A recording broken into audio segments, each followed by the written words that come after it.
Okay, today we're going to be taking notes on section 5.2. We have a couple objectives. First, we want to be able to identify the difference between experimental and theoretical probability. We want to be able to calculate probability. And we want to be able to identify the sample space of a probability model. So your sample space is your set of all possible outcomes in a random event. It's not the number of outcomes. It's literally what are the outcomes. So a sample space for the sexes of the family of two children, okay, when you have the kids, right? There can be male, male, there can be female, female, but then there can also be one of each. So you have male, female, right, where the male is born first, or it could be female, male, where the female was born first. So if there are two children born, there are 4 outcomes. All right, this is the sample space, and we would say there are 4 outcomes. When you talk about 3 children, pause the video, try to figure out 3 children. All right, then unpause. It can be male, male, male. It can be male, male, female, male, female, male, female, male, male, right? This is 2 boys and a girl. All right, then you can have 2 girls and a boy. So girl, girl, boy, girl, boy, girl, boy, girl, girl, or male, female, female. And then it can be all females. So when you have 3 kids, there's actually 8 ways that this can occur. Now, how you can look at it is to figure out the number of outcomes, there are 2 genders and we have 2 children. There are 4 outcomes. All right, here there are 2 genders, right, male, female, or sexes, and there are 3 children that are being born. So 2 to the 3rd power would be 8 outcomes. All right, if you talk about rolling dice, because dice are commonly used in probability and as our cards and all that, if you have 2 dice, this is actually, I already put it in here to save time. This chart is the sample space. There are 6 outcomes on a die, and we are rolling 2 dice, which means there are 36 outcomes. If you have a dice problem, 1 die, 6 goes in the denominator. 2 dice, we're talking about the sum of the dice, it would actually be 36 in the denominator. And the reason for that is, it matters, right? The doubles, 1, 1, 2, 2, 3, 3, 4, 4, 5, 5, 6, 6 only happen once. But everything else, it could be, like to roll a sum of a 3, it could be a 2, 1, or it could be a 1, 2. Right, where the 2 is rolled on the left die and the 1 is rolled on the right die, or it could be the 1 is rolled on the left die and the 2 is rolled on the right die. All right, we know the probability is the chance of anything happen, right? It's the proportion. We've talked about this. Theoretical probability is what should happen in theory. It's your number of outcomes. If you have event A, we write it as probability of A. So this notation we use a lot, okay? If you've got like the probability of rolling, or let's say flipping heads, right? If you're flipping a coin, then there is 1 head out of 2 outcomes. All right, so this notation you need to be really comfortable with. Experimental probability is what happens if you actually run an experiment. If there's like a table of values and it tells you how many times, let's say we do a little chart and it's heads, tails, and if you flip a coin 100 times and there are 49 heads and there are 51 tails, then your experimental probability of getting heads would be 49 out of 100. This is a total of 100 coin flips. So if you run an experiment, then this would be your probability. Okay, if it's theoretically what should happen, it should be half the time. Probability, for the record, it doesn't matter if you're writing it as a fraction in reduced terms or as a decimal. But like we've talked about a million times, you need to be very precise with your decimals. So if it's 1/3, right, then you would write 0.3 repeating. You would not make that 0.3, okay, where you need to carry on your decimals. 1/8 is 0.125. Do not make that 0.13. That is the exact decimal division, so leave it exactly like that. All right. Probability rules. You guys should know these already from probability in the past. Probability can always be any number between and including 0 and 1. If it is literally impossible, it's 0. If it is absolutely guaranteed, then it's 1. If you have a problem and it gives you like 0.999, then do not make that 1. The answer is 0.999. Okay. The sum of the probabilities of all the outcomes in a sample space is 1. We know the event is what we're looking for.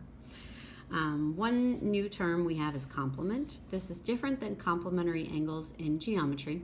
Your complement in probability is everything that is not what was included in event A. So if you're talking about here, like actually this is probably better. Example, let's do 5 and then we can do 4. So we know that the probability of rolling a 4 is 1 out of 6, right, on a die. So the complement is 1 minus 1/6. It's everything else, okay?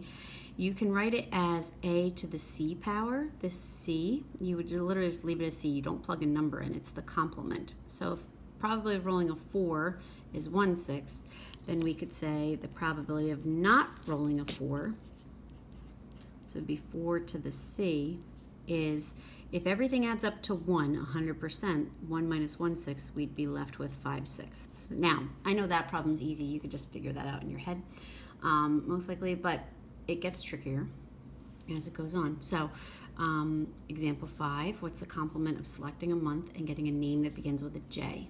Well, there's June, July, and January, so there's 3 J's, so the probability of getting a J is 3 out of 12.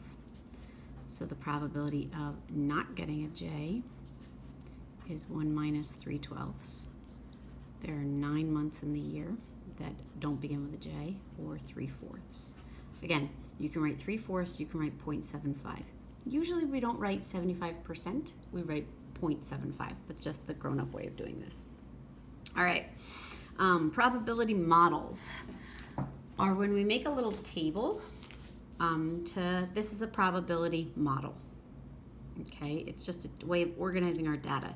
So this is, we want to randomly select a student who took the 2013 AP Statistics exam and record the student's score. Here's the probability model from that year, which means that there was a 0.235 probability of getting a 1, a 0.188 probability of getting a 2, 0.249 probability of getting a 3, and so forth. So the first question is saying, show that this is a legitimate probability model. To show that this is a legitimate probability model, what you need to do is show that the probability sum is 1.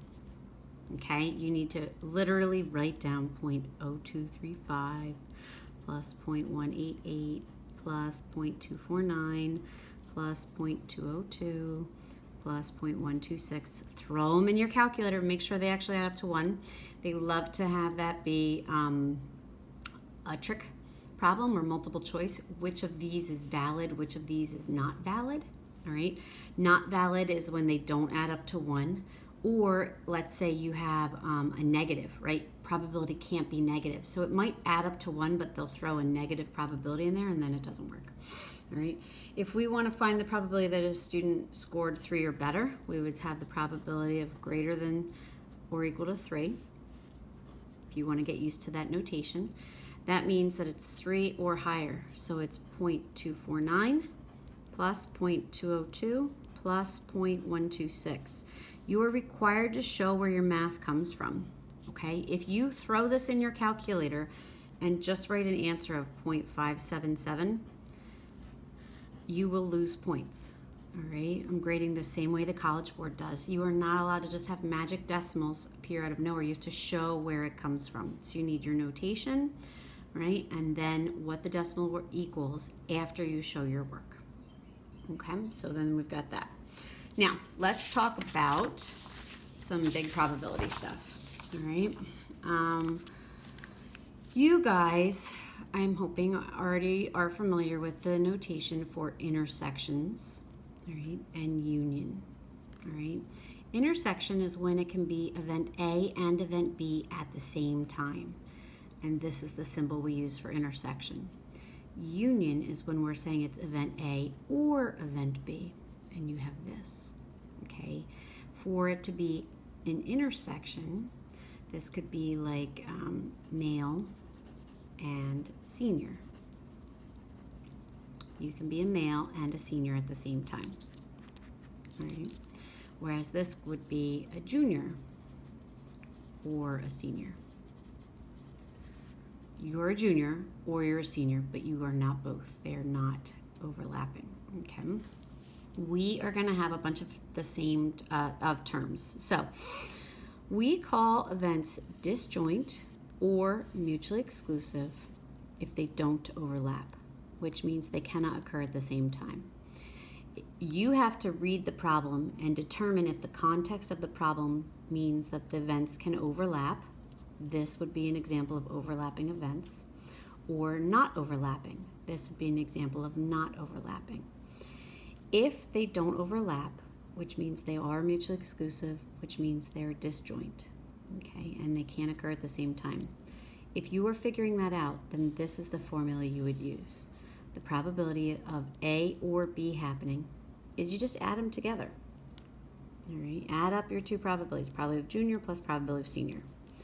If they are not disjoint, which means they're joint, which means they're not mutually exclusive because they overlap. So any of these terms can be used to describe this. Then what happens is it starts out the same. Probability of A or B equals probability of A plus probability of B, but you have to subtract the overlap.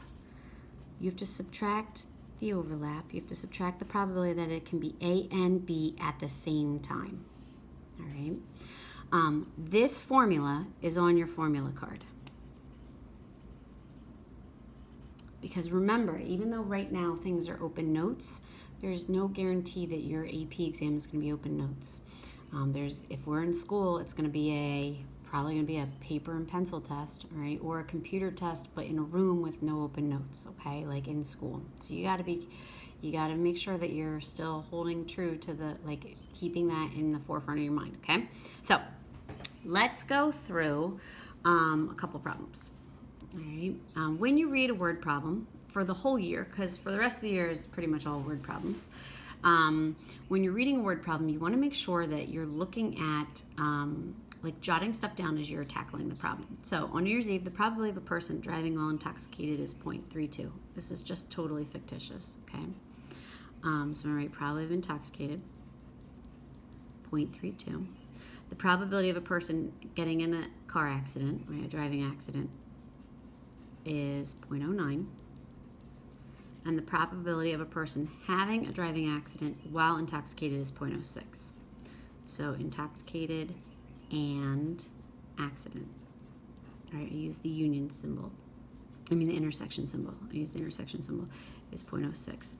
We want to know what is the probability of a person driving while intoxicated or having a driving accident. So we're looking for the probability they're intoxicated or accident, which is the same as probability of intoxicated or accident, okay, for a union. So when you're looking at it, you have to ask yourself, are they overlapping or not? Right, from back up here. This one, yes, they're overlapping. It can be both at the same time. So it's a good practice to set it up with letters. Right? It can overlap, which means this is the one you want to use. It's probability of intoxicated plus probability of accident minus probability of intoxicated and accident. We're looking for this. We've got 0.32 plus 0.09 plus minus 0.06. And I'm sorry, the video is getting dark. The sun is shining.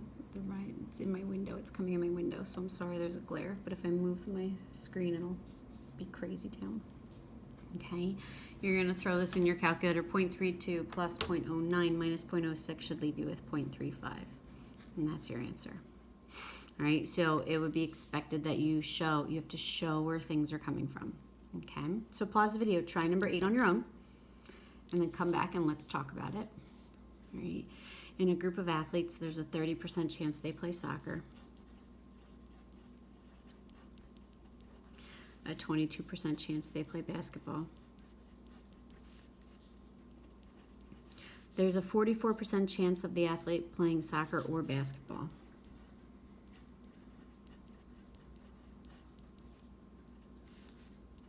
We want to find the probability they play both.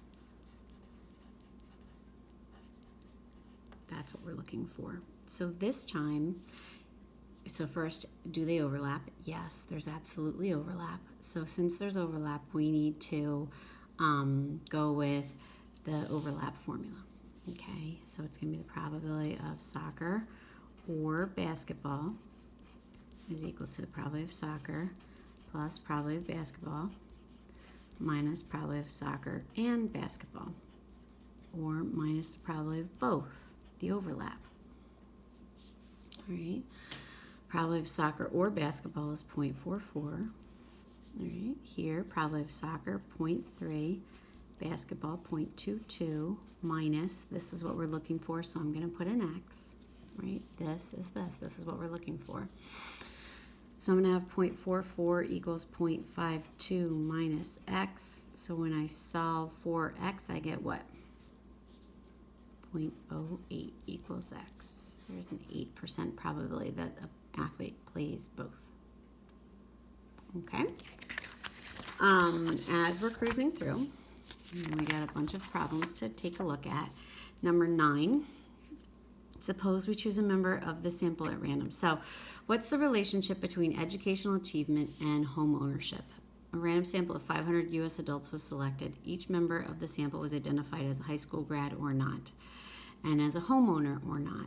And here's a two-way table describing that. Notice I already totaled things for you. So it's the horizontal totals, the vertical totals, the grand total. We want to just look at this and say, all right, suppose we choose a member of the sample at random. We want to find the probability that the member is a high school grad. So when we look at this, we're going to say, all right, high school grad is here. There are 310 out of 500. All right. I'm not a fan of simplifying this just because fractions are hard to estimate in your mind. I'd rather divide it down. This is a class all about precise. 0.62 probability to me makes more sense than this number. Okay. You could disagree, and that's all right. Simplify this would be fine. I'm just going to switch them over to decimals. B is a high school graduate and owns a home.